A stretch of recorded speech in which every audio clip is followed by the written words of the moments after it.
All right, I think we got our technical difficulties worked out.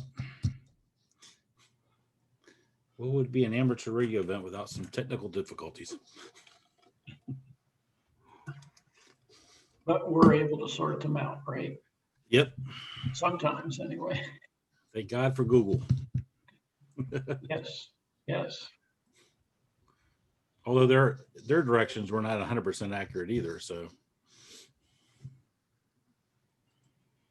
An amateur radio event without some technical.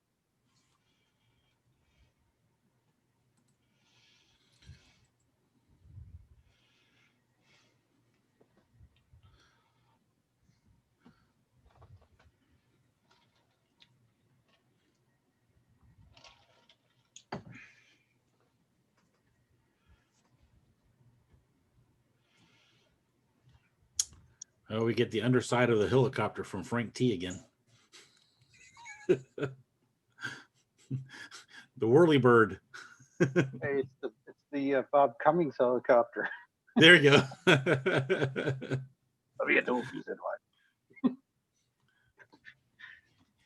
Can you turn down the spotlight there, Frank? No, not that spotlight. The one on top of your head. There you go. Wait.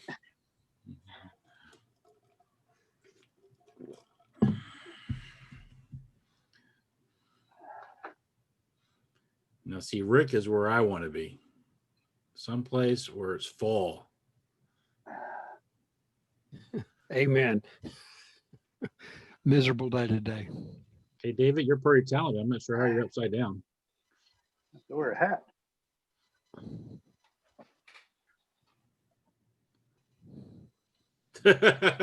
There's Rick upside down now.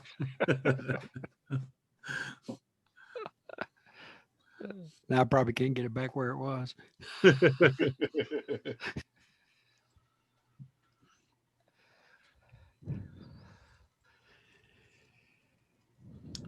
Mr. Shaw.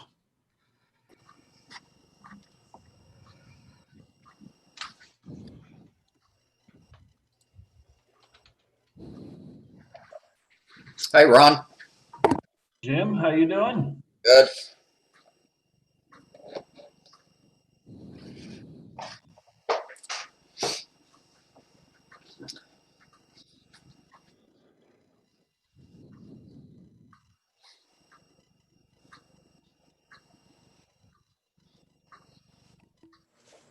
Good evening, all.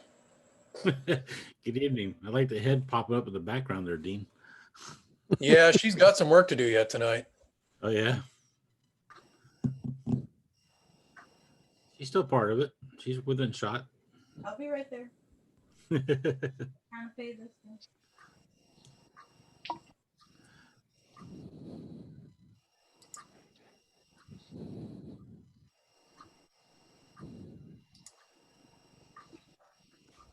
While I got the mic on, I'll mention I'm on short notice standby Oh, for Delta.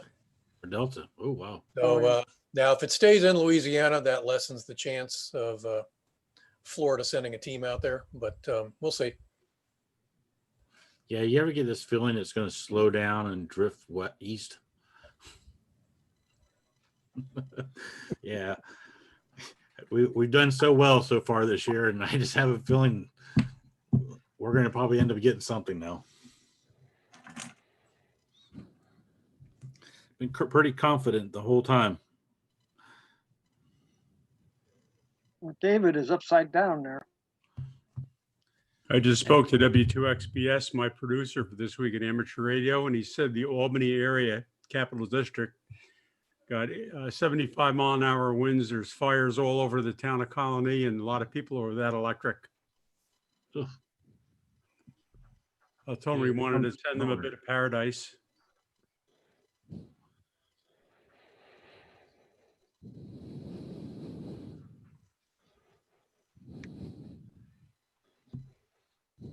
Okay, I think I got my mic working, but I'm still upside down.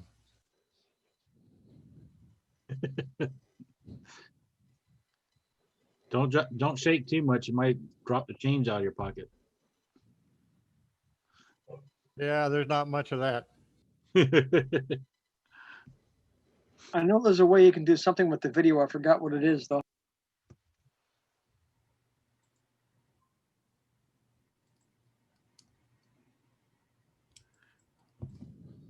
Yeah, I'm looking for it.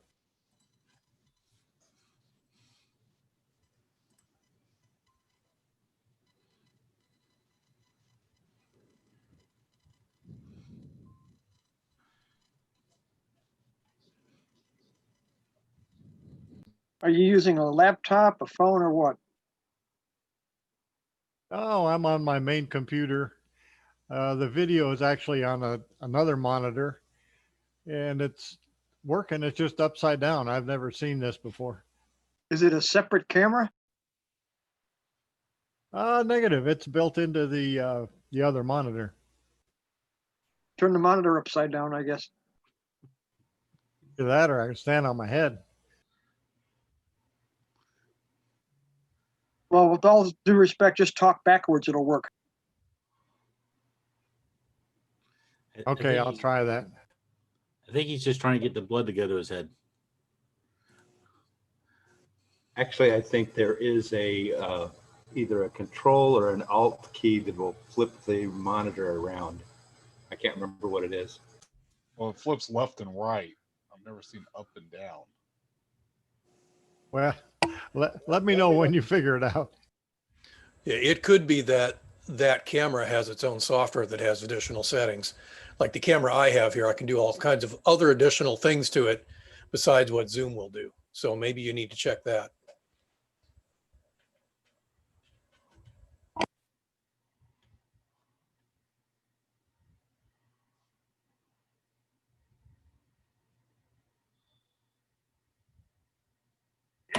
Mr. Jordan.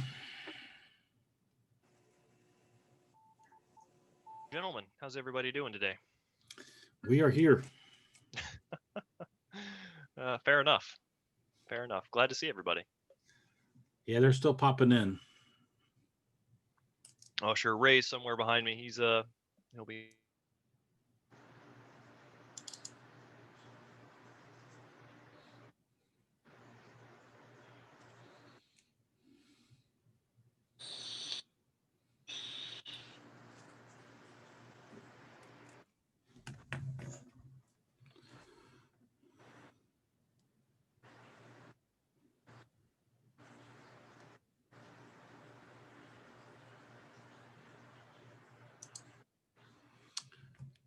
Hey, Ron, did you ever hear from your the center where you guys have your meetings at? They reopened yet, or? In a way they have. Still, we can't have large meetings, but they are willing to try it. I don't know whether everybody else in the club is ready to try it, though. Hey, Ron, did you ever hear from your the center where you guys have your meetings at? They reopened yet, or? Somebody's watching on YouTube. In a way they have. Still, we can't have large meetings. It was Frank's. Yeah. He had his saying- YouTube playing also. Yeah. That's what I had to do. I had to mute my feed from YouTube.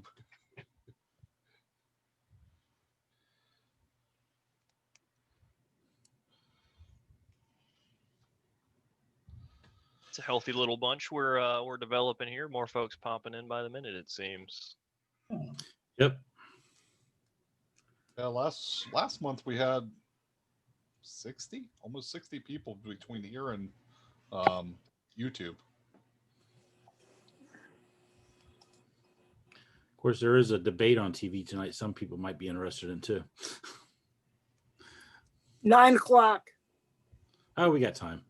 Oh, 9 our time. We got time. Yeah.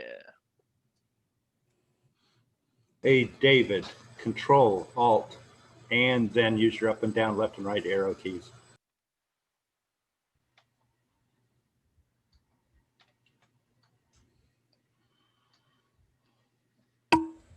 Okay, so if he gets it fixed that way, let's all flip ours around. I just tried it and it didn't work on me. So Figured he was just joining us from the Southern Hemisphere. Glad I'm not the only one that thought that.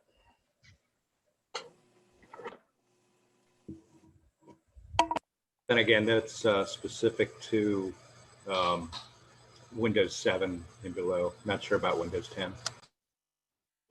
Okay, that's fine. I'm perfect now, but all of you are upside down. No. It's a shakedown. That works for the the monitor. The whole picture is upside down, which makes me look pretty good. We're all the crazy ones now.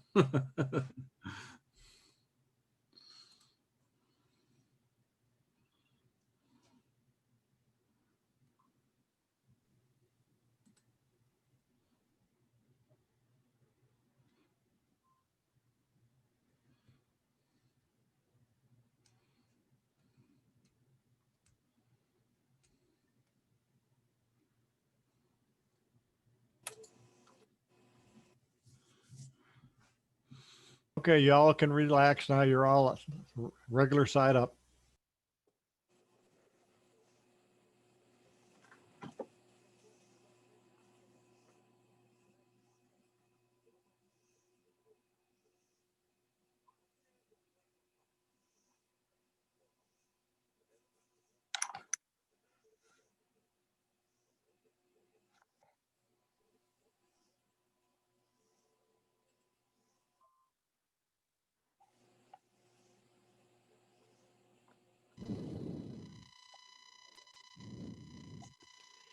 Yeah, today, 19 years ago, we went into Afghanistan. I'm sure it flies. Yeah, they hit us on 9/11, and we hit them back on 10/7, out of service.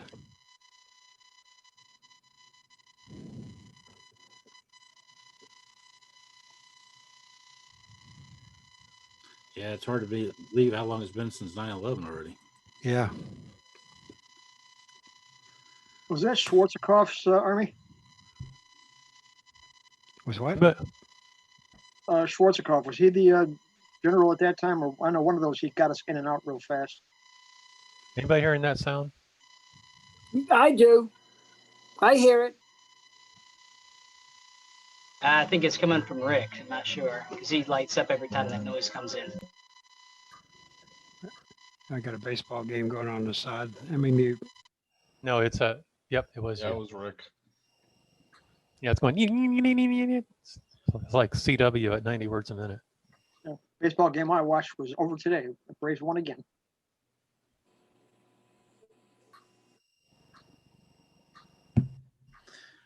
Give it a couple more minutes. There's still people popping in, so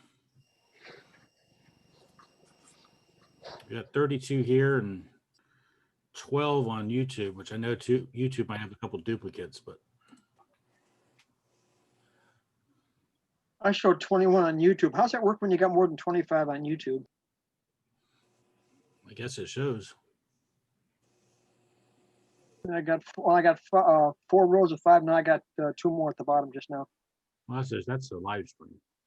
Yeah, we're talking about it actually tells you how many people's watching it. Oh, okay. I'm one of those just for the heck of it. That's fun.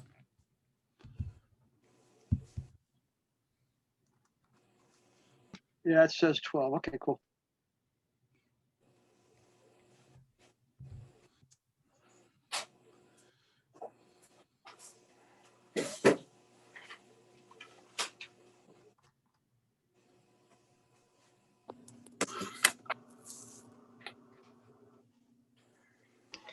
I'm sure you guys are going to go over Hamcation this evening, aren't you? Yes.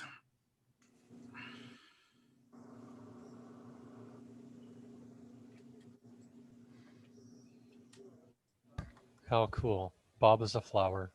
He's a flower child. It's an orchid of a different color, growing right out of the back of his head.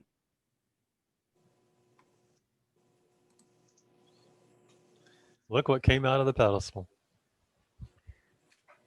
I missed you guys last night because I was playing with HF earlier, and then I turned the dial to the 2 meters.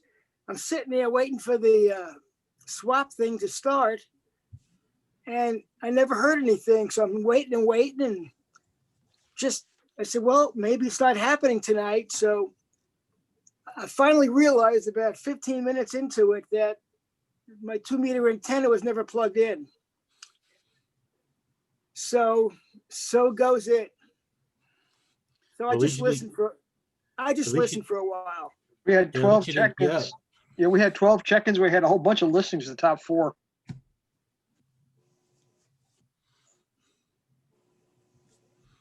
All right, wait in about another minute or so, then we'll go ahead and get started. And the nice thing was that Al checked in. He did put a couple listings on, but at least he's kicking around. That's good.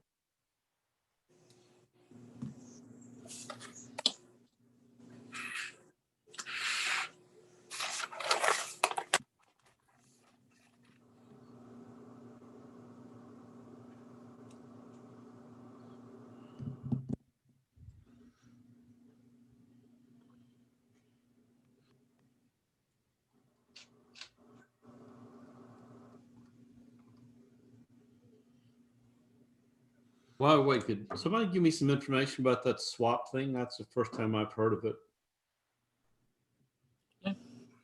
Swap thing. Trader's Net.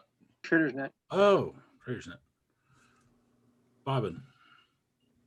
Yeah, every Tuesday night at 8 o'clock on 14676, we have the KB4UT Wayne Nelson's Trader's Net. Wayne used to hold the net years ago before he passed away. It's just dedicated to him. His call sign's on the box too. It's at East Side, downtown Orlando. Starts at 8 o'clock every Tuesday. You can check in with or without a listing. Been going on for a long time. I've been doing it a lot lately. John's been out of pocket. I know that, so I've been taking the reins for a while. Okay, it was 146 what? 146.760. It's a 103.5 PL. Thank you very much. Okay, every Tuesday, 8 o'clock. And be sure to run 1035 for decode as well. Well, yeah, you can do 1035 decode if you want to. You don't have to. Got it. Thank you. There he is.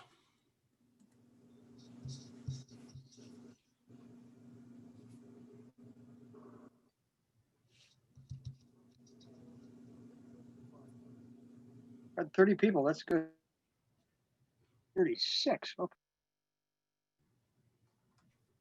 Yeah, we might still have a few more people popping in, but we're going to go ahead and get started. I see there's about 14 people watching on YouTube and 36 right now in the Zoom room. So we're going to get started. I just want to remind everybody too that is in the Zoom room that this is being live streamed across YouTube on the Orlando Amateur Radio Club's YouTube channel. So you can also go back later if you have to leave or anything. You can go back later and watch any portions you might have missed, or watch the whole meeting again if you like. Or if you ever have to end up not be able to attend a meeting, as long as we're doing the live streaming, you can go back and watch it later too. It's one of the nice things about live streaming the meetings right now. So let me get started. First, we're going to start with the Pledge of Allegiance. And with that, if you give me just a second here, I'll bring up the flag. Share the screen. Let's see if we can go to...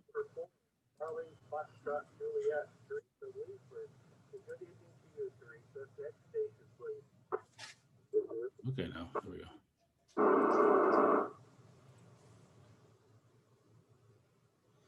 All right.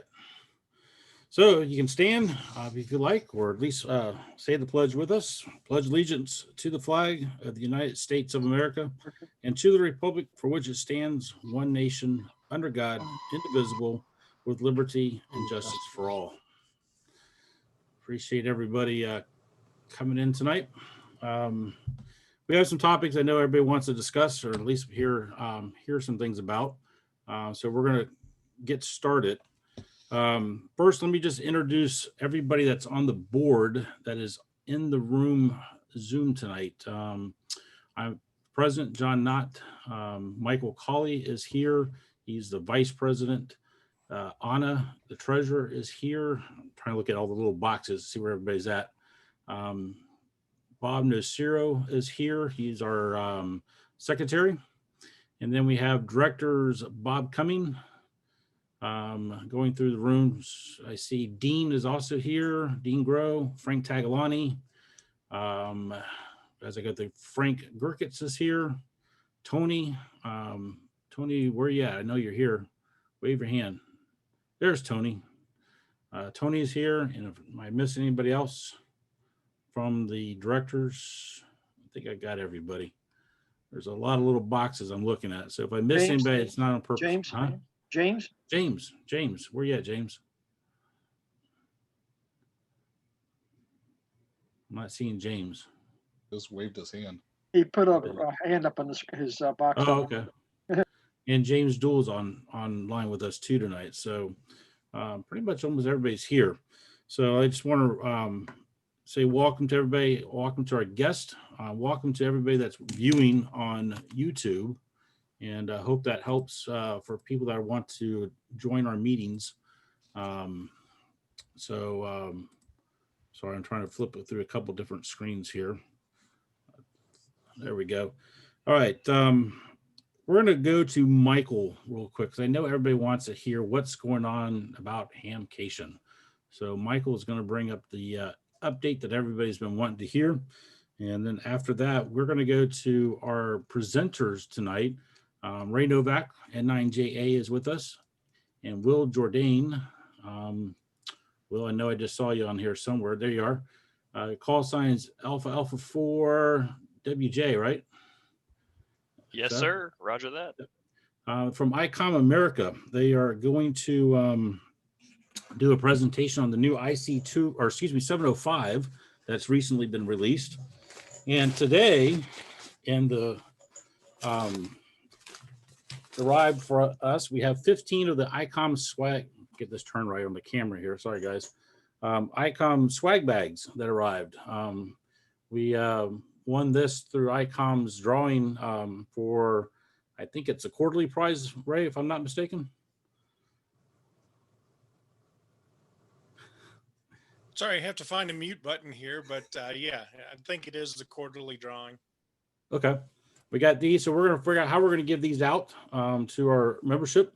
We're going to try to figure out how we're going to start doing some drawings while we're doing the virtual meetings. Somehow we'll figure out a way to pick numbers or tickets or something, or somehow.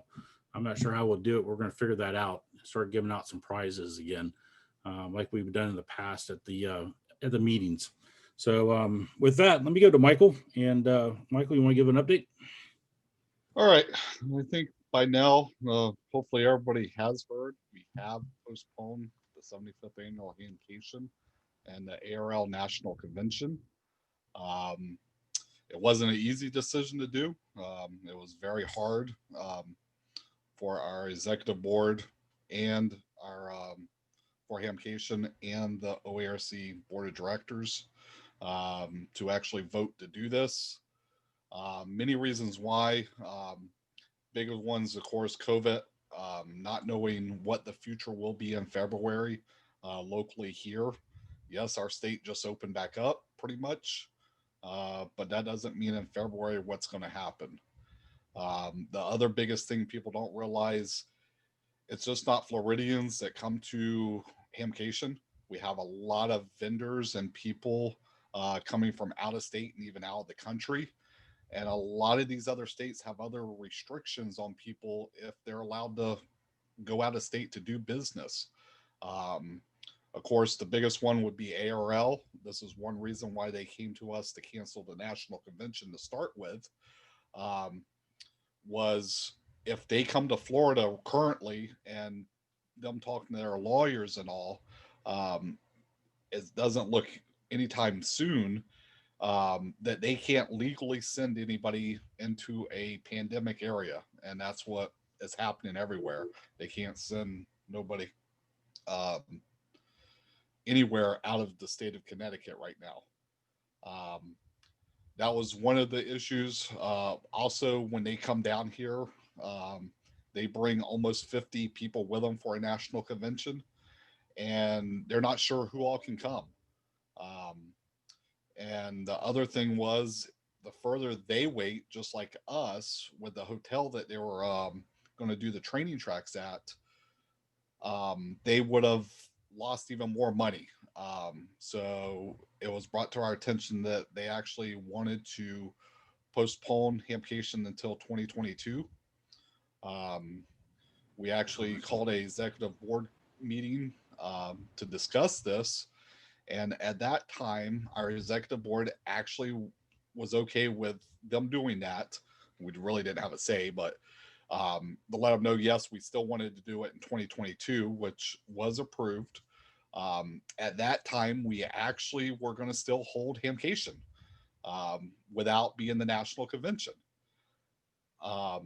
Then about a week after that, our convention services, I got a call from them that actually sets up all the pipe and drape in the building. They are currently closed. They don't know when they're going to reopen, if they're going to reopen. And with less than 5 months out, it's going to be very hard to find a company to come in to set up everything, because all these companies are currently closed also because there's no conventions going on anywhere.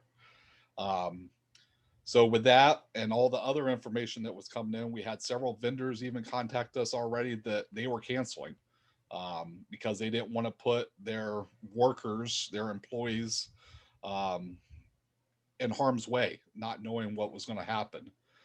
And for us, we didn't really feel it was right to put on a show that everybody's come and loved. We didn't want to be known as, let's say, 5,000 people show up, and that's what we're known as for this year. So with that, we made the hard decision to postpone Hamcation and the national convention until 2021, or I'm sorry, 2022, where again, we'll have a 5-star event, and hopefully by then, most of this is behind us, and we can plan for a huge event then. With that said, I do have some information about some stuff that is going to happen for 2021 yet. All this is still in the planning stages, but some of it will happen. Our 2021 Orlando Hamcation, we're going to call it the special edition of Hamcation for 2021. We are going to host some unique webinars the weekend that Hamcation would have happened. And we are also looking at holding a Hamcation QSO party that weekend. A lot of this is still in planning stages. Within the next 2 to 3 weeks, we should be sending out emails to everybody about this, what's going on. But we're going to do the webinars probably Friday and Saturday online. And then the QSO party will also be Friday and Saturday. We're not sure the times of that yet, but we're working to actually do the QSO party from the fairgrounds, almost like a field day type of thing, set up there and do it from there. One last thing we're going to throw an idea out, or it's going to be to be determined, but we're going to work on actually getting prizes donated and actually do live prize drawings each hour in between the webinars. Just like you would be at Hamcation. So all that is in the works for 2021. So officially it's going to be the 2021 Orlando Hamcation Special Edition. That's all I have, John.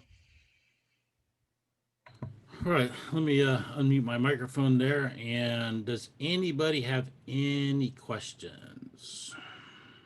Yeah, quick question. Current tickets that have been already distributed, are they good for 2022? You're muted, Michael. I'm sorry, I'm muted.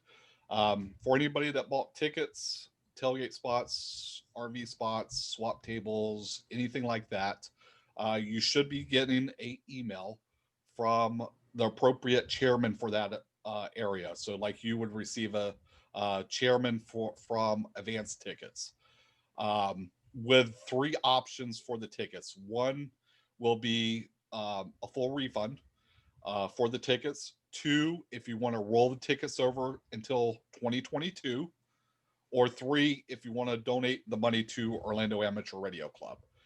But within the next week or so, everybody that purchased something should be getting emails from the appropriate chairman.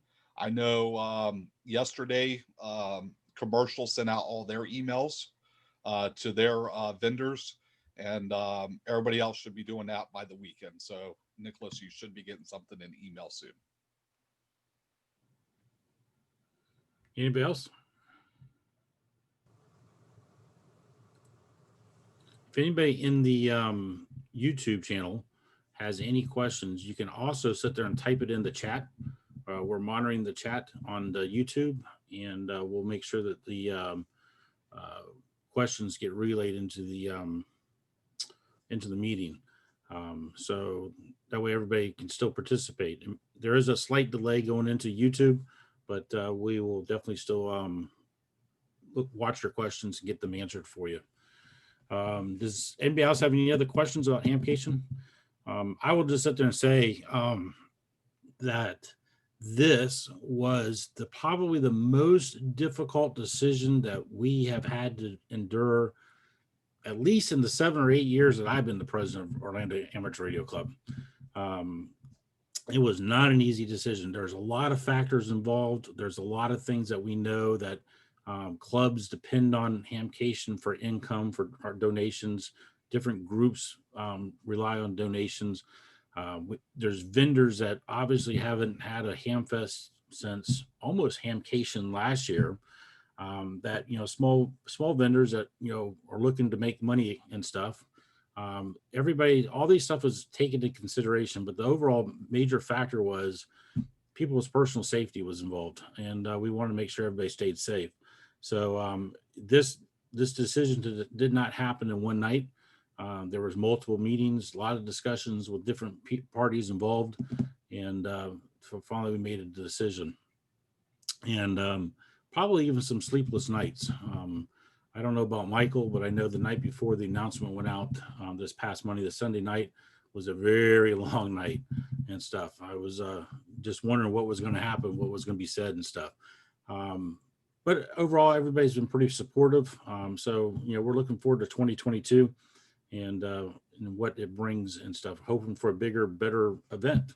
I think Michael now knows what the guys up at Hamvention, Ron's in the channel with us along with Jim Shaw, Mark Brown from Huntsville, and even the other Hamfests from around the country, you know, the agony of trying to make the right choice and trying to determine when to make that choice. You know, everybody sitting there says, make it too late or too soon, you know. It all depends. You just got to figure out when's the best time and have to make that decision. It's not an easy choice. So, but we do look forward to 2022. Can't wait for it to get here. Hate to wish my next year and a half away, but I can't wait for it to get here now. So anybody have any other questions? I do have one comment to follow up about the money for Hamcation, the donations that we do make to the local clubs and all. We are looking at still trying to do something for next year to help the local clubs out. We're not sure what it will be, how much it will be, if it'll be the same as what we've been able to do in the past. But we are looking at a few things to get donations in and stuff like that to help still give back to the clubs, because I know several clubs rely on that money to keep their clubs running for the year, for payment on insurances, repeater sites, stuff like that, to get equipment replaced when they break. So we are still looking at doing something. We're just not sure yet what or how much we'll be able to do, but we will do something.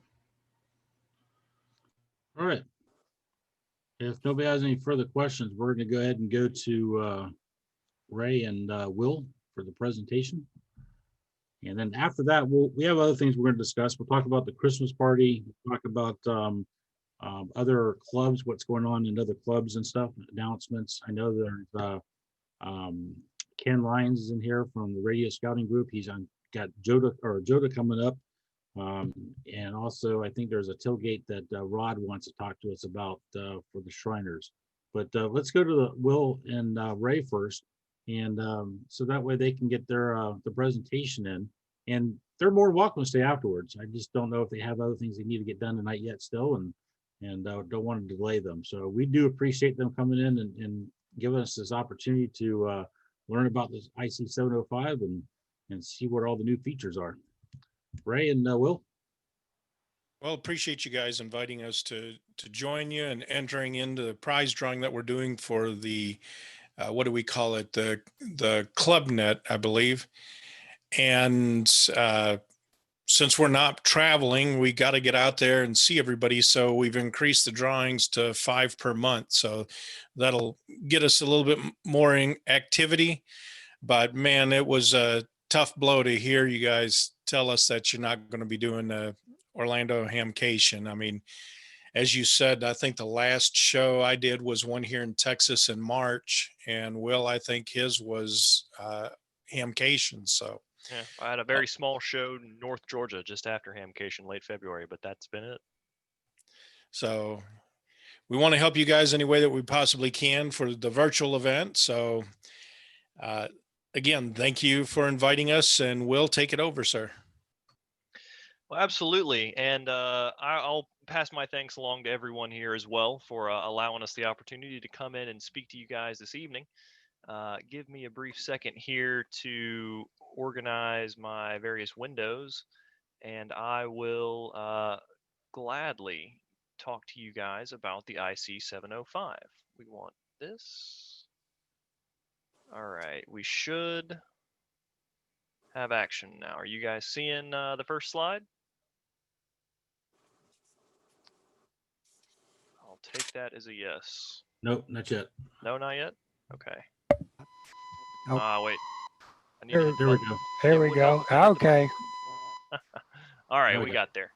So, again, I'm just going to take a little bit of time here to talk to you guys about the IC 705. Hold on to your questions for me until the end, if you'd be so kind. We'll leave some time at the end to.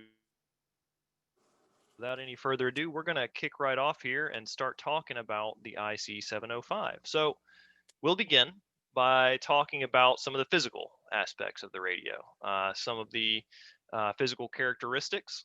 So the 705 is, first off, it's a HF 6 meter, 2 meter, and 70 centimeter QRP or low power radio.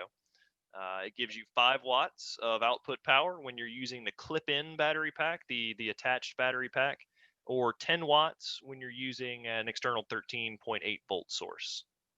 It's a multi-mode radio, covers AM, FM, sideband, CW, RTTY, D-Star, and then it's got airband receive and FM broadcast. This is the only radio currently, only QRP radio offering all of these big rig modes in such a small package. And I do mean a small package. The radio is small enough to fit in the palm of your hand, and it only weighs 2.4 pounds, including the attached battery. Very small, nice and compact. It's the 5th radio in ICOM's direct sampling SDR family. So from 25 megahertz and up, it is a single down conversion receiver, but it is a proud member of the ICOM SDR family tree. The display should look familiar to you guys, at least I hope it does. It has the same 4.3 inch color touchscreen as we have in the IC 7300 and the 9700 as well. And it uses a very, very similar, a very familiar interface. That's something that we're gonna talk about a lot tonight, is familiarity. So the interface of the 705 is going to be very familiar to anyone who has used a 7300 or a 9700 to any extent. Really, they're very similar to one another. Wireless LAN capabilities as well as Bluetooth are standard features. They come in the radio built in. And they offer some really great functionality. That's one of the primary things that I'm looking forward to talking to you guys about. So we'll cross that bridge when we get there. And then we also have the built-in GPS with the 705. This allows you to use the near repeater finder feature. Again, another familiar feature that hopefully you're familiar with from some of our other radios, like the ID51 series of handhelds, the ID5100 mobile, the 4100 mobile. And we love it. These features are great. The familiarity is something that has really struck me as we've been getting to know the 705 here. So we'll move along and we'll look at the left side panel here. This is where our single BNC connector lives. This guy here, or I'm hoping that I'm using the laser pointer here. Ooh, maybe stand by. Sorry about that. Here we go. So the single BNC connector here, they are of course labeled for you. We also have a speaker mic connection. It's a two-prong style, two-plug style with a 3.5 millimeter jack for your speaker and a 2.5 millimeter jack for your microphone. Makes it nice and easy. The two-prong style makes it nice and easy to disconnect, say, just the speaker if you want to, and then you can rely on the front firing speaker that's built into the 705, or of course you can interface an external speaker from that point if you'd like. We also have on this side of the radio the micro SD card slot. That's this here. It's underneath a little rubber boot to keep the dust and such out. And the SD card interface, having an SD card interface gives you a lot of functionality. Similar functionality, again, familiar functionality to previous ICOM radios. Things like saving your settings when you set the radio up to your taste, saving screenshots from the radio screen itself, as well as updating your firmware and various other housekeeping items like that. And then finally, last but not least, of course, is the good old little ground lug here, the ground terminal, for when you need to ground the radio. We'll flip it around and we'll look at the right side panel. Here you have the rest of the I/O. You've got the ALC, send an ALC jack here for interfacing an amplifier. You've got a tuner jack for interfacing an external tuner. You also have a CW jack here for our, or a key jack rather, for our CW enthusiasts. Do bear in mind that, like the other side of the radio, this is a 3.5 millimeter plug, not a 1/4 inch, so adapters may be necessary depending on how you're wired up. And then right below the key jack, we have the micro USB port.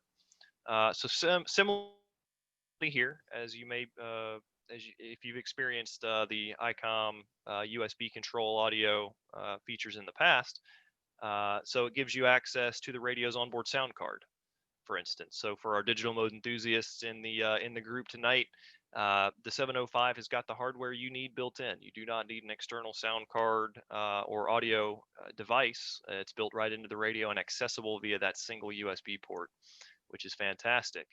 But in addition to the familiar functionality, PC connectivity and such that the USB port brings to the 705, it also brings a little bit of new functionality as well. We're able to actually charge the 705, the clip-in battery pack, via the USB port. If the radio is powered off and you have a USB port connected, then the radio will take a charge. Doesn't take that long. The manual says about 2 hours or so if you're using a 2 amp wall wart, so that is absolutely fantastic. And then finally, we have, of course, the DC power jack. This is where you would interface with 13.8 volts. The radio does come with a fused power cable that terminates in bare ends to interface with just about any power supply that we might find in any of your shacks out there tonight. We'll flip it one more time and we'll take a quick look at the back side of the radio. So this is the clip-in battery pack that I've mentioned. The BP272 in this instance. This is the battery pack that will come in the box with your 705. It's around 1800 or so milliamps, so nice and large. And we only recommend using the BP272 or the optional BP307, the larger size battery, which is going to be around 3000 milliamps. So the BP272 or its big brother, the BP307, will give you great talk time on the 705. And then there at the bottom, you can see tripod screw hole. So let's take a closer look at that. It's the bottom side of the radio. This is where your mounting gets taken care of. So we've got the big hole in the middle here. This is a standard 1/4 20 threaded what is commonly called a camera mount. So a lot of accessories out there that interface with the camera mount here to stick the 705 where you need it to be.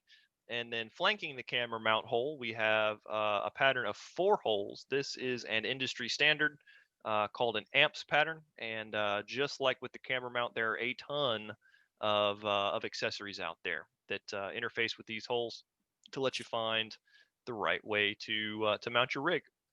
And so that sort of takes us on the around the world tour of the outside of the 705. So let's take a spin more towards the inside. Let's talk about some of the stuff that the radio will do. So D-Star Ready is the 705. It's included in the box. It's no additional configuration needed on your side. It has all the great features that we love about D-Star. So we've got DR mode or digital repeater mode. This is going to be the best way to navigate around through the D-Star network. DR mode is designed to be accessible and easily understandable. And again, it's going to be familiar to anyone that's used DR mode before, because it works very much the same in the 705 as it does in other ICOM rigs. So the DR mode fields are in the top half of the photo you see on your screen, your to and your from. And if you've used other ICOM radios that use this DR mode, or if you get other ICOM radios like the 5100 or the 4100 that have DR mode, you'll find that it looks very similar to what you see here. We also have the ability to find nearby repeaters using the integrated GPS. That is another familiar feature that we're bringing back with the 705 here. It's a marvelous feature. If you travel a lot like I do, or even if you just like having quick access to easy repeaters, the 705 makes it quite simple. Pops up a list and there you go. And then it is also PC programmable, is the 705. So we've got programming software from ICOM. It's called the CS, the Charlie Sierra 705, and it's available for free. Free download from the ICOM Japan website. You'll find it in the same place you find the manuals and the USB drivers and so forth. And then we also have a new feature, a less familiar feature, if you will. We have the ability to send photos. This is a feature that we introduced with the 9700 back when it was first shipped out into the wild. And it's very neat, and even more cool with the 705. There's actually an application, a mobile application that you can download onto an iOS or Android phone that you can use to send the photos. Take a photo with your phone, Bluetooth it over to the 705. Then the 705 can transmit that photo over the air using the D-Star data network as the vehicle to do that. So it's a pretty cool feature. It was pretty mind-blowing with the 9700, and to see it here on the 705 as well is really fantastic. And in that vein, let's go ahead and talk about some of those mobile apps. I mentioned one of them just there in passing, but I'm going to tell you a little bit about the other available applications that we have. Before I get started, though, let me just go ahead and preface this by saying that each and every one of the apps you see here on your screen is absolutely free. They're available for download from the Google Play Store or the iOS App Store where applicable. And I would definitely encourage you guys after the meeting tonight, pull out your phones and give these guys a download, give them a try. They're totally free and they're a lot of fun. And chances are if you're an ICOM fan, you may have a radio that's actually already compatible with them. So we have, first off, the RS-MS1. This is sort of our general purpose program. It allows you to control certain aspects of the radio, like the mode and the power. And then it also gives you a nice little readout for your current frequency and other things like that. You have the repeater map that you can see in the image on the screen here. So you're able to pull up a listing of nearby machines to you so that you can see them quickly and easily and determine which one you want to talk to. And it'll also let you see things like your receive history. And also actually send text-based messages using the D-Star system. So a pretty powerful little app, very multifunctional. and definitely one that I would recommend. That this would be the one I would say if you're only gonna download one of the apps tonight that you see in my presentation, download the RSMS one. It's gonna give you some cool stuff to play with. We also have the RSMS3 terminal mode and access point mode app. Terminal mode and access point mode are part of the D-Star system. However, they're not traditionally, they haven't been exceptionally popular here in North America. The reason for that is because in North America, we like to use reflectors when we're talking on D-Star. And the reflectors are part of a system called D+. D+ was an add-on to baseline D-Star after it had come over to the United States. And so terminal mode and access point mode work with the baseline D-Star functionality. I will say, however, though, that in recent times, over the past little while here, we've been seeing some real increased popularity for terminal mode and access point mode. And the reason for that is because of the increasing popularity of what are called X reflectors or XRF reflectors. These are reflectors that are not based on the D+ system. They're more in line with the baseline D-Star functionality, and so they are compatible with terminal mode and access point modes. And so as those reflectors rather have grown in popularity, so too has the popularity of terminal mode and access point modes. And so what the RSMS3 does is it actually allows you to use terminal mode and access point mode in the absence of a computer. So terminal mode and access point mode effectively allow your radio to serve as your gateway to the D-Star system. Terminal mode is where you have the radio connected to the PC with a USB connection, and then you just talk over your PC's internet connection in that configuration. Access point mode is where you do largely the same thing, except for you have the radio configured to where you can talk to it with another radio, something like an ID51 or another D-Star radio. And so what the RSMS3 does is it allows you to leverage those capabilities without having to have the PC connection. It effectively serves as your internet access point. The app does. It uses your phone's mobile data if you're not on Wi-Fi. And there you have it. It's a pretty nifty app. And as I say, we're seeing some real increased popularity. So it's another one that I could definitely strongly recommend. And then lastly here, we've got the ST4001. This is the newest app in our app family lineup. And this is the one that I mentioned on the last slide, where we send photos, take a photo with your phone, Bluetooth it over to the radio, and then have the radio broadcast it D-Star system. Very cool functionality. I've been playing with it myself, and it is pretty fun. It's cool stuff. So in talking about those apps, I talked a lot about Bluetooth.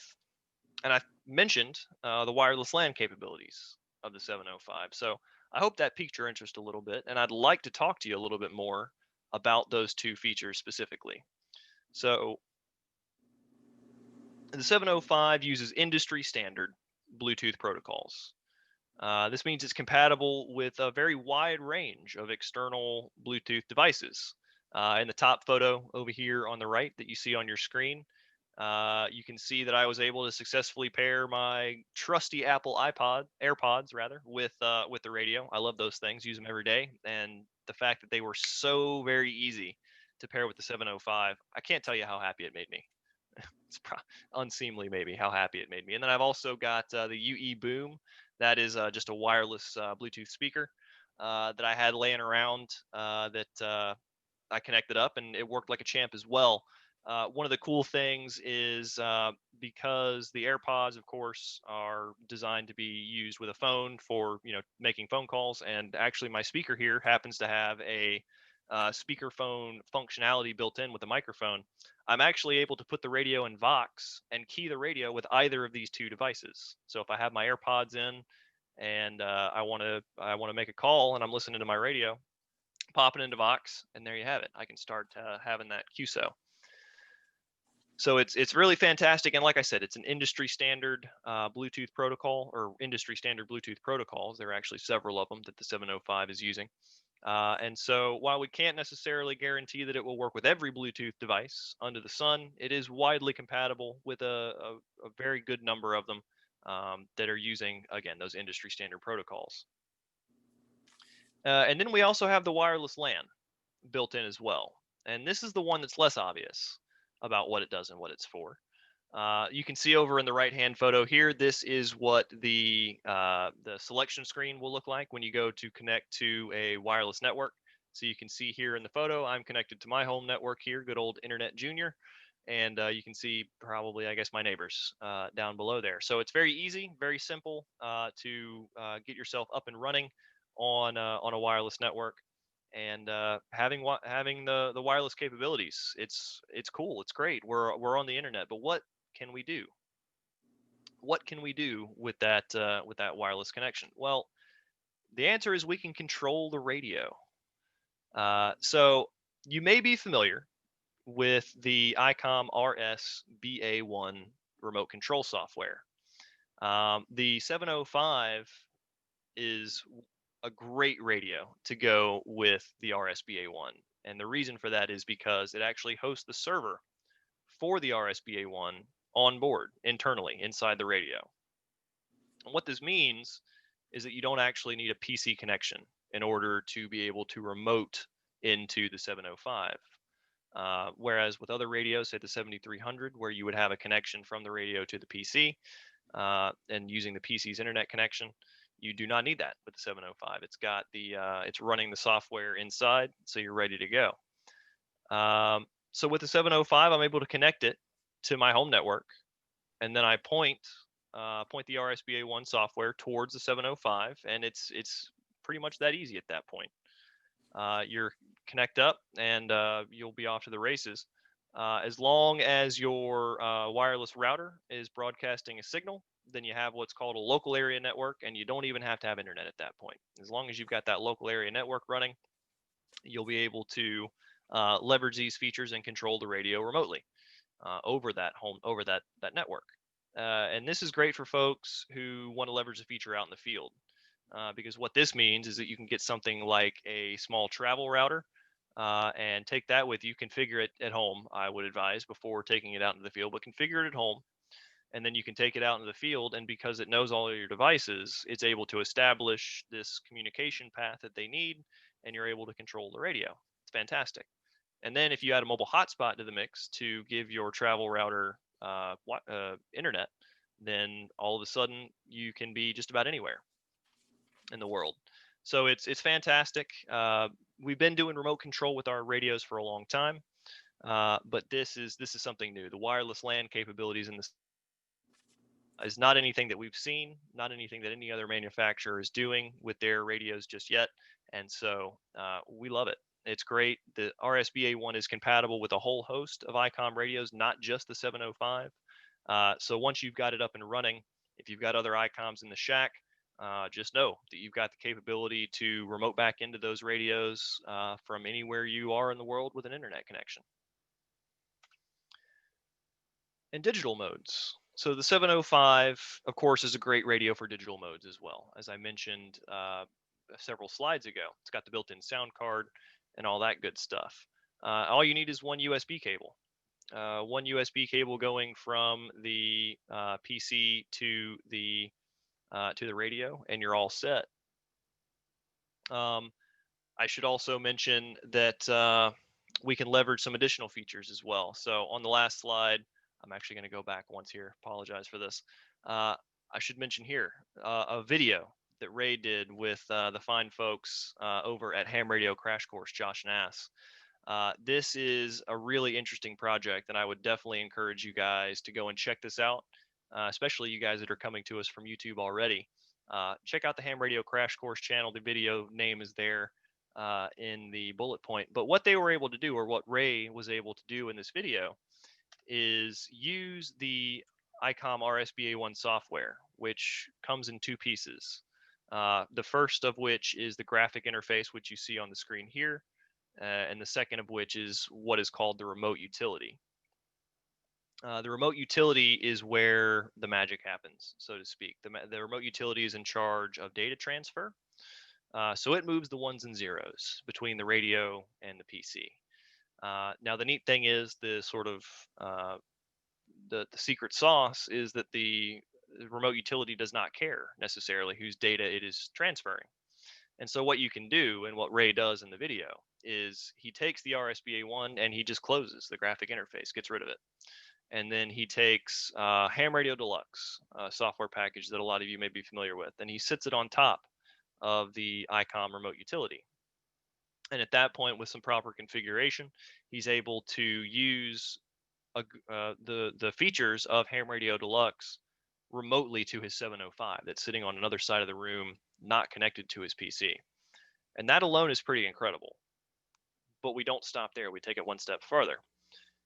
After getting HRD up and running, he takes WSJTX and sits that on top of this whole stack of software. And then at that point, he's got all the powerful capabilities of HRD, as well as the digital mode capabilities of WSJTX, all remotely to the radio across the room with no wire except for the coax going to the antenna.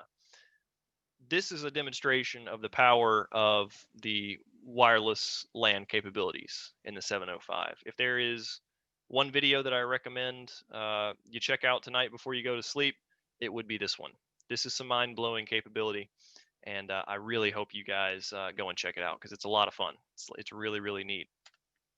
And so then that will bring us to talking about digital modes. So I mentioned just there how Ray was able to get WSJTX up and running wirelessly, and that is, as I say, outstanding. But it doesn't have to be necessarily that involved. It can be much more simple than that. So all you really need is a single USB cable.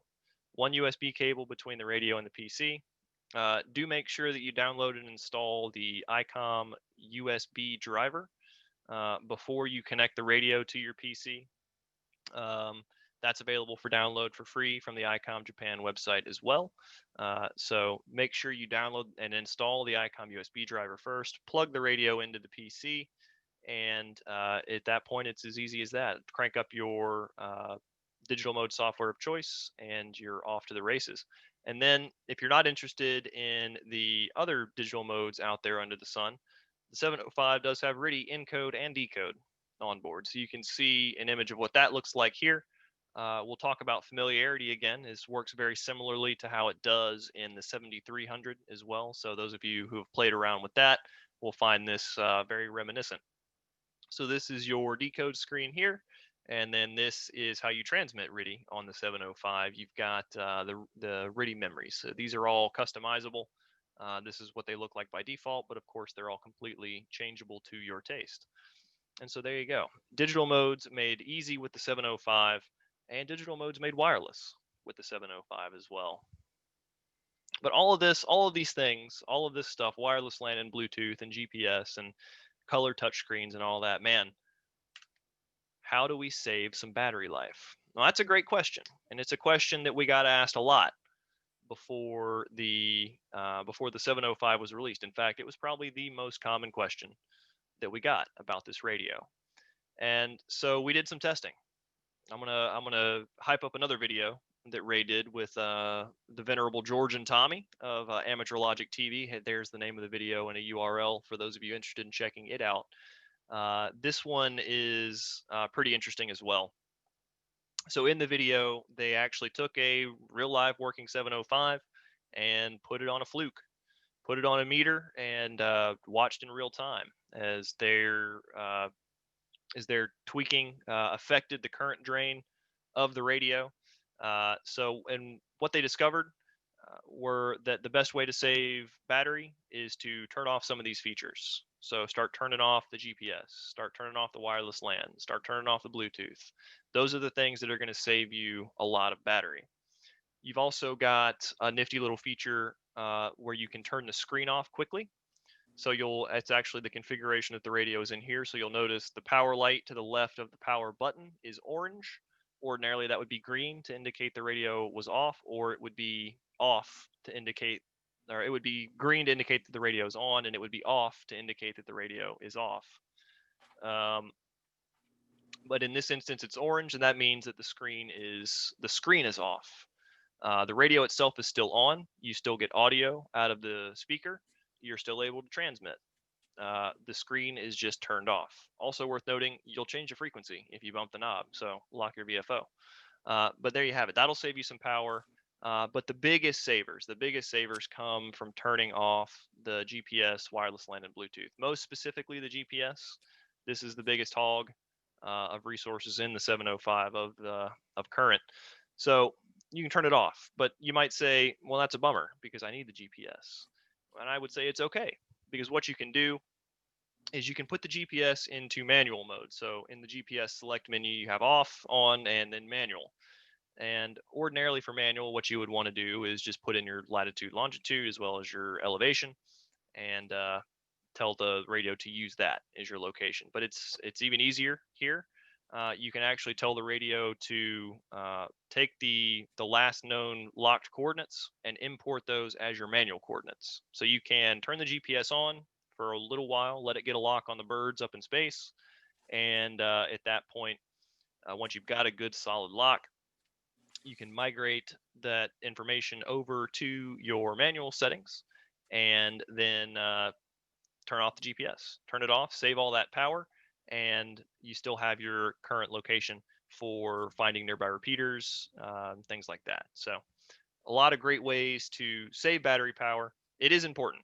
It is important in the world of QRP to make sure that you can maximize your talk time, especially when you're going to be taking these radios out into the field somewhere far flung from civilization. So I would definitely recommend watching this video as well to get some ideas on what you can do in your setup to maximize your battery life. And then last but not least, I would definitely encourage each and every one of you to not just take my word for it. Don't just listen to me. I'm the ICOM guy. Listen to what other hams are saying out in the world. Go and see what they think about the radio. I put some select choices up on the screen, a few of some of the things that I've seen, but there are so many more testimonials and videos and blog posts out there where people have gotten their hands on this radio, and even in just the short amount of time that it's been available to this point, the internet is now flooded with great things that people have to say about the 705. And so, like LeVar Burton said on Reading Rainbow, don't just take my word for it. Go out and see what they have to say. Check out these YouTube channels. The Facebook IC705 group is always fantastic. A lot of great information being traded there. And then find the Wave Talkers are a great one that we've come to know over the past little bit here, and they have a great first impressions write up on the 705. So don't take our word for it. Trust what your fellow hams are saying. And with that, I will throw it out to you, my fellow hams, for some questions and answers. So if anybody's got any questions for me or for Ray, please go ahead and throw them towards us. Just don't forget to unmute your microphone before you try talking. Please. Yeah, I do have a couple questions. Sure. On the speaker microphone, is there a toggle between the speaker in the mic and the front firing speaker? You can actually, in the radio, yes. You can set it up to only pass over the external speaker, or you can have it set to pass both. That's good, thanks. And the batteries just look like HT battery, which is good. You can use it for your HTs as well. Good presentation, thank you. That's correct. That's a good point. It is the same style battery as we have used in our ID51 and 31 series handhelds. Is that large battery compatible with the 51? Yes. The larger style battery, the BP272, is compatible. Ray, Will, I had two questions. One, on the app that you're saying, the RS-MS1 app, when you look at the repeaters on there, can you click it and it will auto program the radio? That one, I'm going to throw that one to Ray. Yeah, thank you. Simple answer is yes. There, you can update the list that's in the app as well as control the radio in DR mode for both to as well as from. Where's the list coming from? The original list is part of the original software, so there is some outdated stuff. John Davis and Ed Woodrick have worked with the app to provide a download for it as well, so you can update it from their website. Second question I had, I didn't hear you say it, but on the slide that you were talking about the programs, the first two, the RS1 MS1 and the RS MS3, is only available for Android? That is correct, yes. Okay.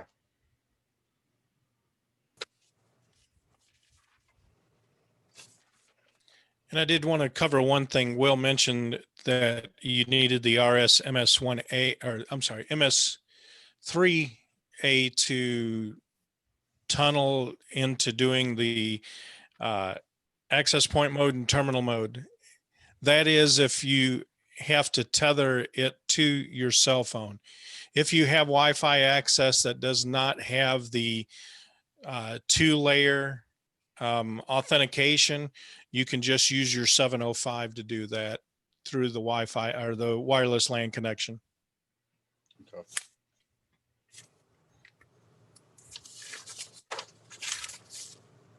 I wonder, Will or Ray, if you could explain the terminal access again. What exactly can you connect to? You brought up D+ and the other networks out there, and I guess I spaced out or I just didn't follow it. Terminal access, is that really only connecting through G2, G3, or is it actually can connect D+, other networks? Can you explain that again, if possible? It is a G3 function that we introduced with the ID51A Plus series product. And what has happened is D+ does not support it in any way, shape, or form. But Jonathan Naylor, who wrote IRC DDB Gateway, has incorporated it into their network. So you'll be able to use any of the IRC DDB reflectors. But the primary part of it is using call sign routing.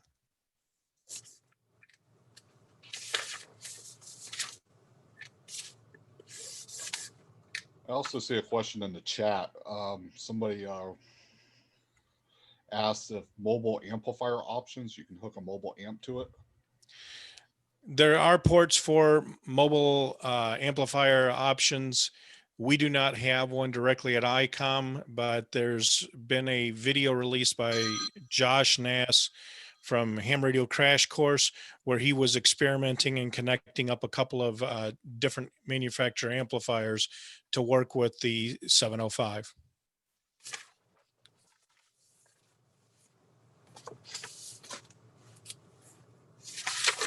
So is the ICPW2, even though it's a kilowatt, is that in mind to work with what, ICOMs in general with the 705? I'm not really sure what all radios it will work with, or how it would configure to work with the 705. It is still in an R&D phase at this point. Okay.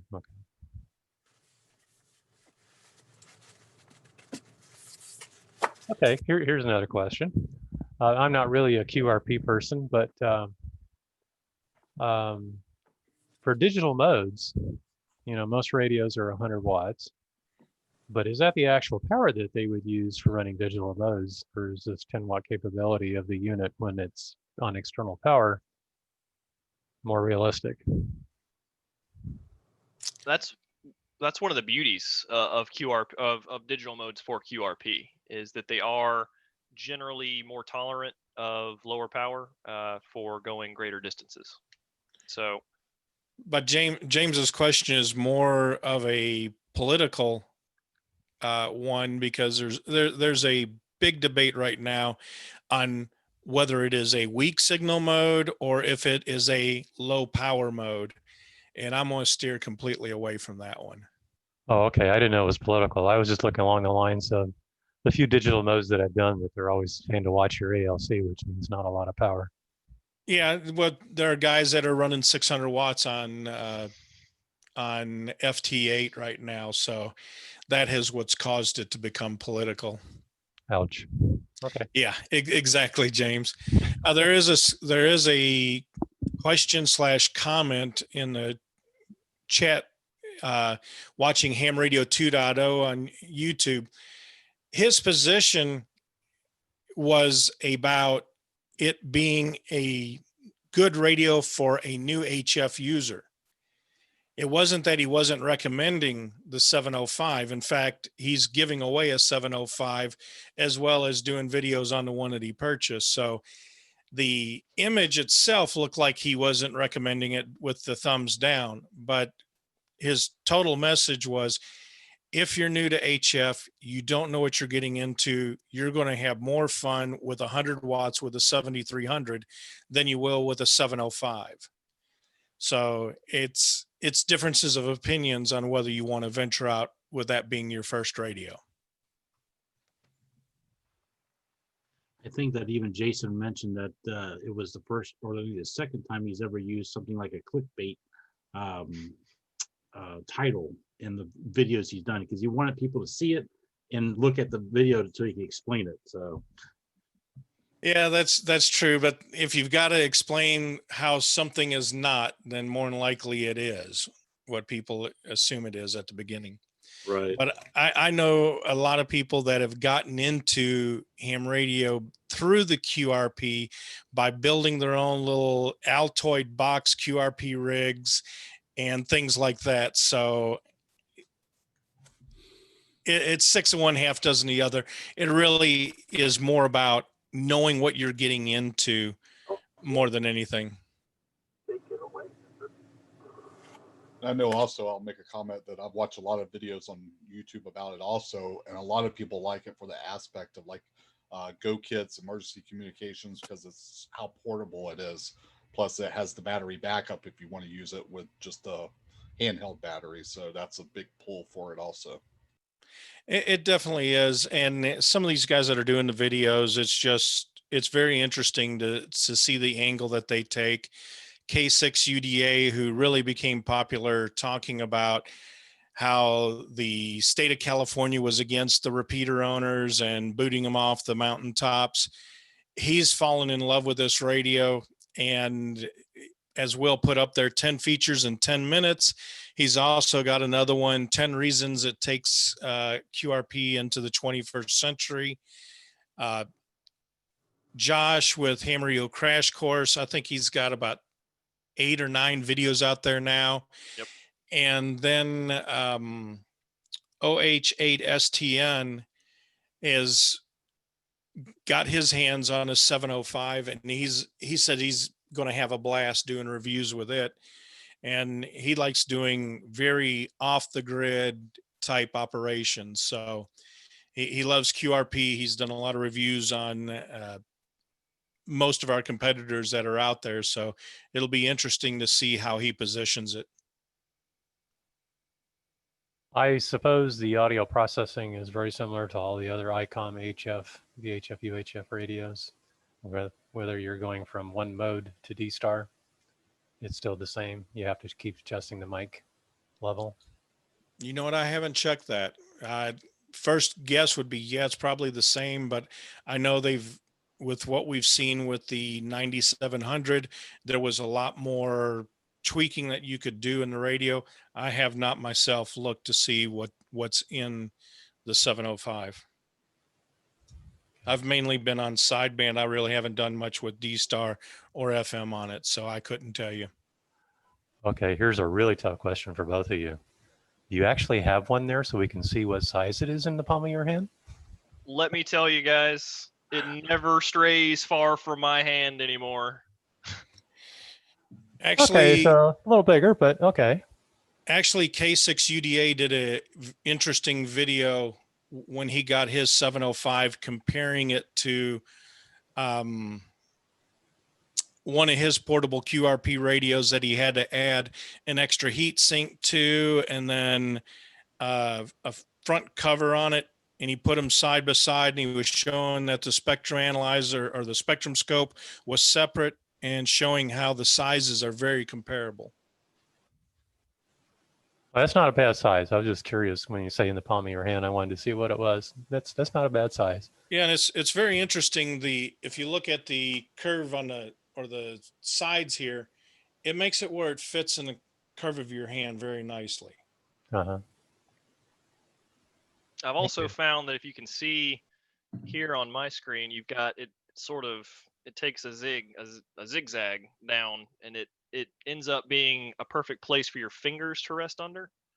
And so holding it in two hands leaves you in a position where your thumbs are well positioned to manage your knobs and things like this. So if you are truly portable, handheld portable with this thing, it feels very good. It feels exceptionally good, in my opinion, to hold. Hey, Will, unshare your screen. Oh, sure. Well, it looks as though it's about the same size as the 7300. Is it? Or is it smaller? The display is exactly the same size as a 7300 and a 9700. Okay. Oh, I was probably dominating. That's the screen, though. The screen. The only, screen right? is, but is the whole panel about the same size as the front end of a 7300? No, the display is. Everything looks the same in terms of the layout. It looks very similar, except for some of the volume knobs and stuff on the outside. It is a little bit narrower. Mm-hmm.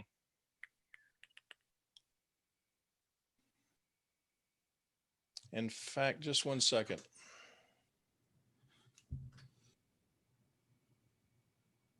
Of course, in all fairness, 7300 is pretty small too, right? Comparably, yes.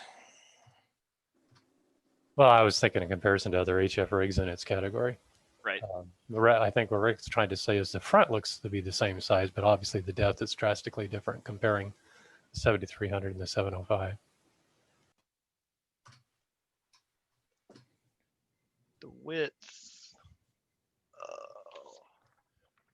width of the 705 is 7.9 inches, right close enough to call 8 inches. And I don't recall what the 7300 is immediately offhand. Stand by 2. Well, if I can find the Zoom session here, there we go. I just brought up a screen.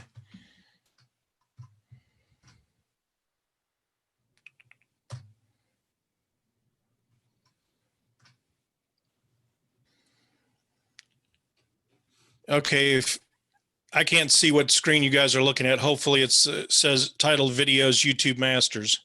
Yes. In the lower right-hand corner here is a 7300 on the bottom and a 705 right above it. So you're looking at the twin passband tuning knob about the end right here. So if you got a 7300 in your shack, you can get an idea. The tuning knobs are right above each other. The screens are lined up, but you've got maybe 3/4 of an inch difference on one side and about 1/4 of an inch on the other. Yep, that's almost exactly correct. Where the 705 is 7.9 inches wide, the 7300 is 9.45 inches wide. There you go, Rick. Now, when you pick them up both, you'll be sure to bring them over so we can look at it.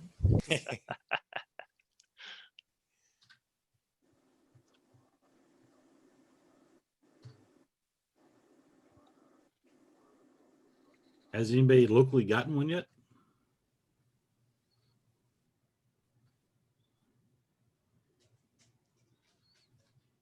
We got to fix that, guys.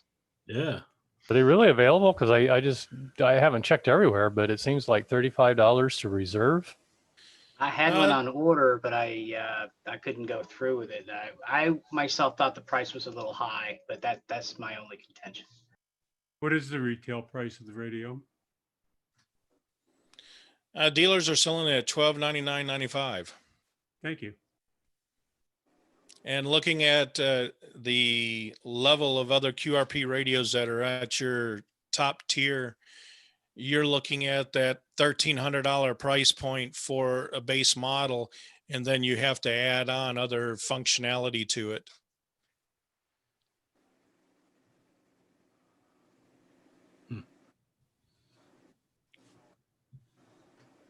that is one thing about the 705, guys, is what you see. It's all here. Everything I've talked to you about tonight, all of these features, all of this functionality, it's here. It's in the box. It's ready to get on the air as soon as you pull it out. There's nothing, no major additional functionality to be added through, other additional add-ons or modules or things like this. This is it. I would be really impressed if you told me that antenna did 80 meters, but that's okay. This little dingleberry I have hanging off here. No, this is my glorified dummy load to make sure I don't blow anything up as I'm whacking around with it.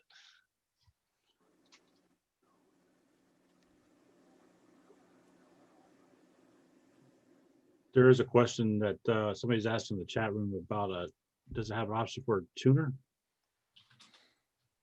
Yes, it does. And probably before Christmas, we will have the AH705, which will be a matching long wire antenna tuner. Nice.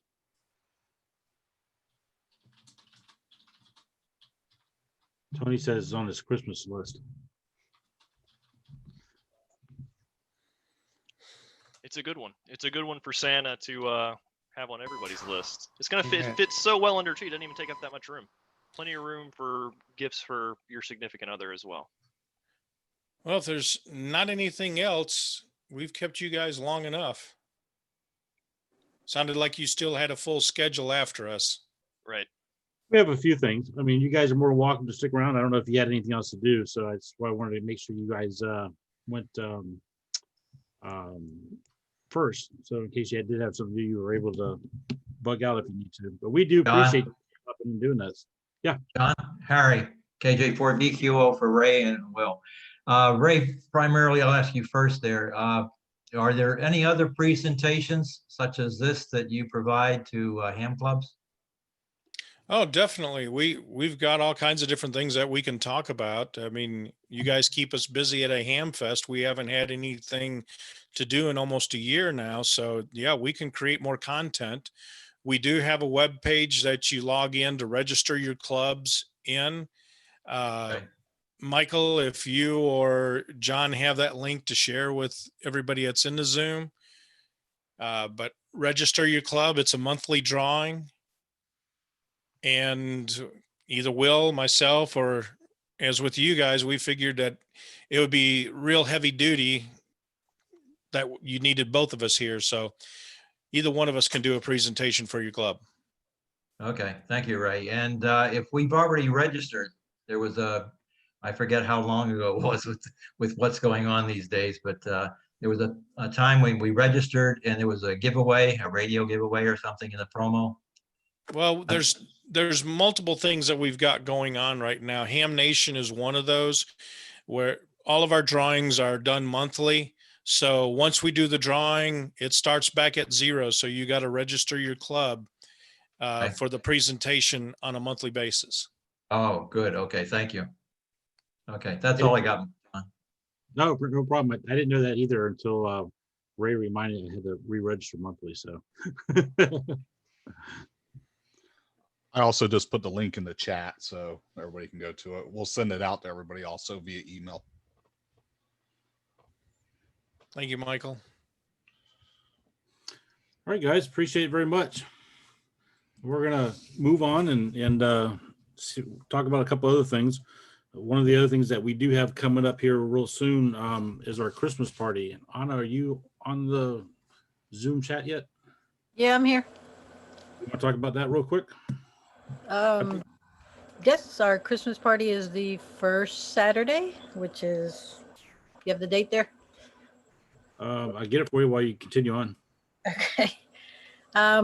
We will be at the same place. Going to have 2J's Catering, and I believe you can either send a check or pay by credit card. So if you need any information, you can email me or John, and we can give you the information to pay by credit card.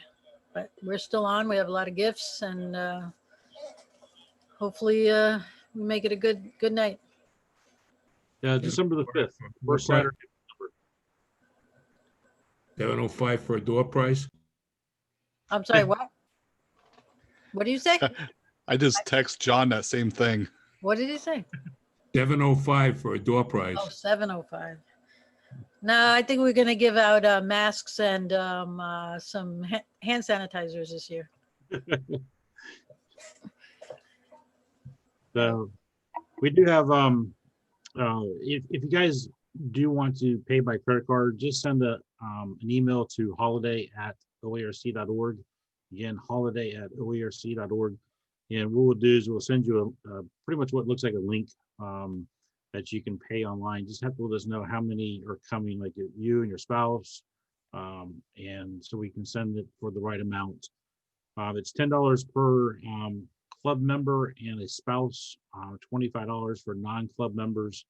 And then we do have our awards and prize drawings that we have.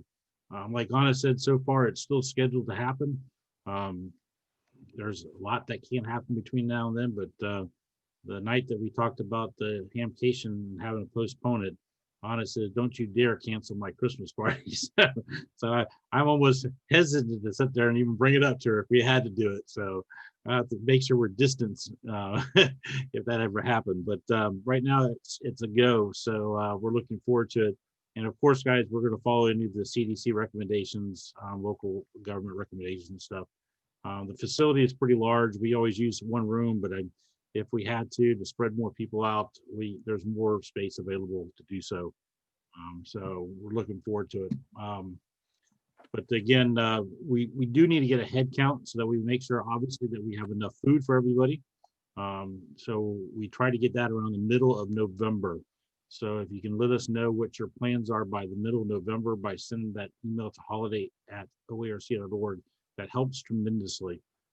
So we can make sure we have the right head count. Anything else, Anna? No, I'm good. Okay. All right, I do want to bring up everybody's up to date on the status of Beardall real quick. It is still closed. I did talk to Cheryl at Beardall Senior Center last week. They don't have any plans at this point to open, but she says they have been thrown back and forth about the possibility of opening in the future. But if they do that, they're going to open with minimal amount of people in the building. They're talking like maybe groups of 10 or less. Our club, typically when we've always had in-person meetings, we always had somewhere between 60 to 70 people there each and every month. That would be kind of hard for us to do. And then who are you going to choose to have at the board meeting? Who are you, or I'm sorry, not the board meeting, the general membership meeting. And who do you tell have to zoom in or watch on YouTube or something? So at this point, we're still going to plan on just doing virtual meetings until at such point that Beardall opens to the maximum like they had been in the past, back fully open. One thing we are going to have to start looking for is a location in the meantime to start doing some test sessions.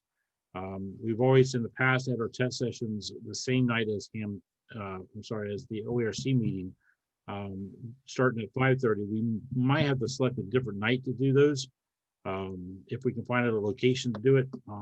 Obviously, because of the meeting going on and people that are some of the VEs do want to participate in the meeting still. So once we figure out a location, we'll figure out a day and we'll start getting that word out. It just all depends on what's available right now. And we have a couple options we're going to look at and see if it's opened up for us to use. And then we'll get that word out to everybody. So we start doing our test sessions again. I'm going to go around to the different clubs real quick because I know there's some information that some other clubs want to pass on to everybody. So is there anybody from QCWA in here at the moment? I don't think Al, I don't think saw Al in here tonight. Not seeing Bob. C, do you want to bring up anything? Still having the Nets on Tuesday night, 147, 195, Tuesday night at 7:30. So it's on there. It's a good tie into the Traders Net. Okay. And they haven't started their meetings back up, right? No, they have not. Okay. And let's go to Lamar's. Anybody from Lamar's? Don't forget to unmute your microphone.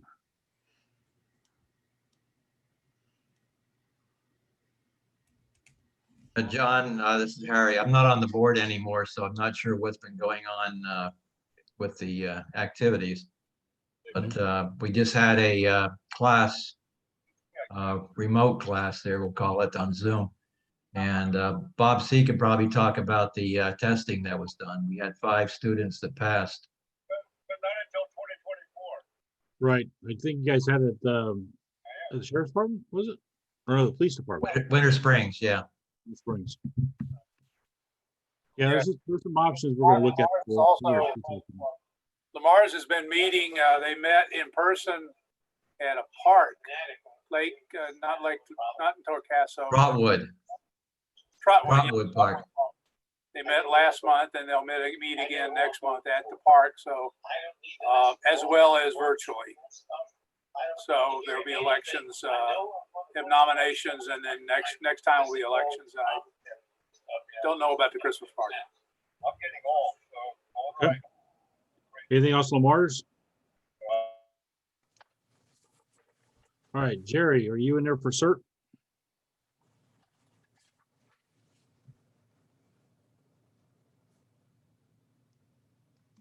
I guess he left. I know they haven't been having meetings because of the same reason everybody else hasn't. And I know they usually start wrapping up about this time of year. So for going into holding mode until springtime. I don't know. Do you have anything else you want to bring up, Dick? No, meetings are over for the year, and the Wednesday night nets at 7 p.m. That's about all we got going right now. Okay.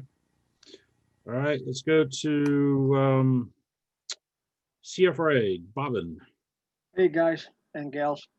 Normally CFRA would have their meetings at Perkins and University in Forsyth the last Wednesday of each month, but you know what's going on. I talked with Perkins after the flight of the state kind of opened up. They said they're taking it slowly. We could not have a meeting this past week. However, they said it's looking good for this coming, I think the 28th of October, to give them a call. I will call them Monday or Tuesday before.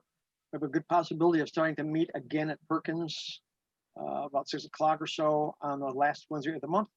And FYI, the repeater 443-075 is up and running downtown Orlando. That's all I got, John. All right, appreciate it. And for Clarkona cert, Christy or Billy, you in here? I don't think they were. Okay, talk. Yeah, we don't have anything going on right now. We're still shut down. Okay, just checking. And to Ken with radio scouting. Well, Scouts is just restarting this month. We postponed this particular weekend and restarting for the JOTA weekend, which is the 17th, and also on the 24th. We will have 750 scouts. That's our reduced capacity. Normally we have 2,000 scouts each weekend. We'll have about 2 acres of fenced in area. We are asking for as many helpers as we can get so we can space out. We'll be putting a simple individual table with each ham's radio and their equipment so that they'll each have their own space. We're looking at between 10 and 15 scouts in a 10-minute rolling interval. And so we have a whole bunch of scouts get in there, we get them on the air, then we push them out, wipe down everything, go to the next step. So it's going to be a long day. We can do it in shifts, but we need as many helpers as we can, especially this year because everybody is resisting. And this will be our first big event. Our goal is to try and at least still break the national record. We've already broken the national record 2 years in a row. And just on our numbers, we may be able to do it again this year. So if you have any questions or need or would like to assist, send an email to radioscoutingus@gmail.com or call me through the QRZ.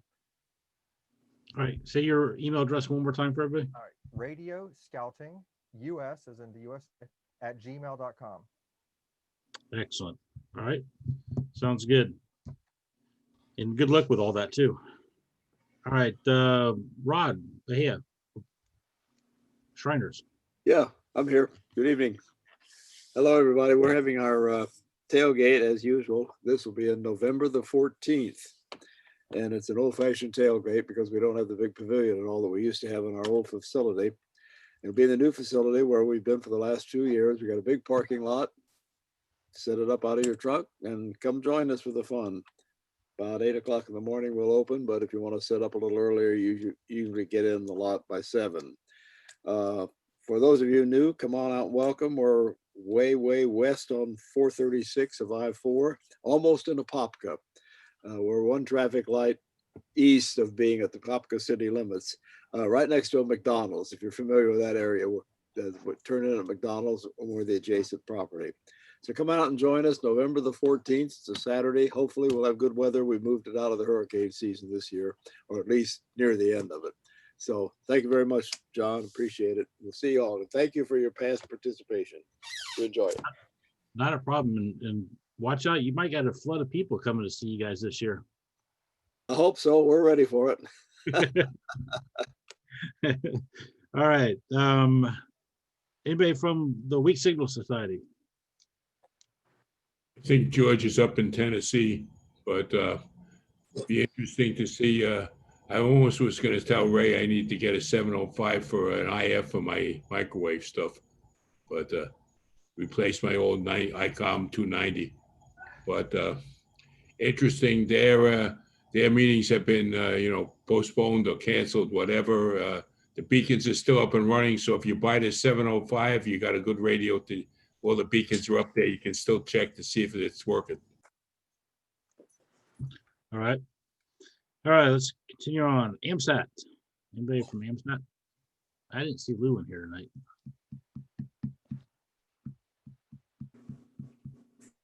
Not hearing anything. Well, they have a $23 million toilet. All right, anybody from Deers? This is the 147 120 segment.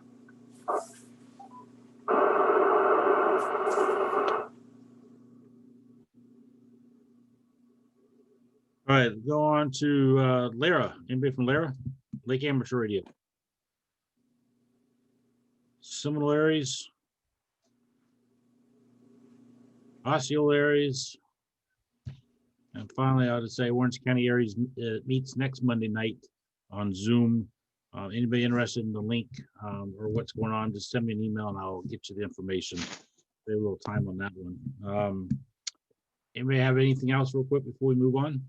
Yeah, John, as far as Seminole Aries, we're still not meeting because we still don't have access to the EOC. So it's just the net on Monday nights at 8 o'clock. Okay. Yeah, we still have that same problem in Orange County. No EOC yet. So, all right. Go to round of the board members real quick and see if they have any final things before we wrap things up. Michael?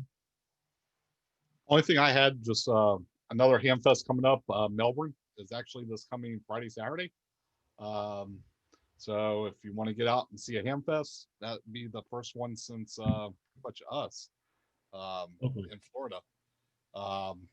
So Hamcation will have a booth there. It was already paid for, so me and John's going to go over and man it, see what it's like, and talk about Hamcation being postponed and 2021 Hamcation National Convention being postponed, and the 2021 special edition Hamcation we're working on, so we will be there. All right. Go to Anna. Nope, I don't have anything. Dean's right there in open mic. Dean, did you have anything? Nothing new tonight. Okay. Bobbin. Nothing new except great meeting and great presentation. Okay. Appreciate it. Bob C. On a 705. No. Good meeting. And I will not be going to Melbourne. Okay. Myrna must not be near you, huh? Yeah. Tony. Hey, good evening, John. Thanks for running this meeting for us again. And I have nothing else. Thanks. Good night. All right. Appreciate it, Tony. James. Well, I have to admit, except I can't afford it, it would be nice to have a 7300, 9700, and 705 all on the same shelf. But oh well, nothing to add, folks. All right. How about Frank G or Frank T? You guys got anything? Yeah, I have, want to remind everybody if they need any forms for the Silent Key Committee or stickers for their radios, send us an email and we'll get you some stickers, or I'll email you the form so you can inventory your equipment in case you are close to that time of need. And that's all I have. All right. Frank G. Yeah, I'll be at Melbourne. If anyone needs any Silent Key stickers, I'll have a box there for them. And thank you to Ray and Will for a very nice presentation. We appreciate them being on. All right.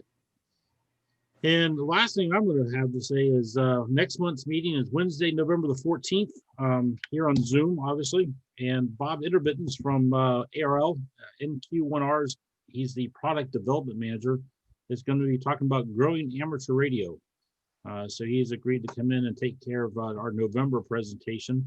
I also want to duplicate if Ray and Will are still on Zoom right now. I got a speaker view right now. So if they're still there, I can't thank you guys enough for coming in and doing the presentation tonight. I hope that sometime in 2021 we get to see you at a HamFest again. And if Ron, if you're still in here from DARA, thanks for joining us again, and hopefully we'll see you guys in May.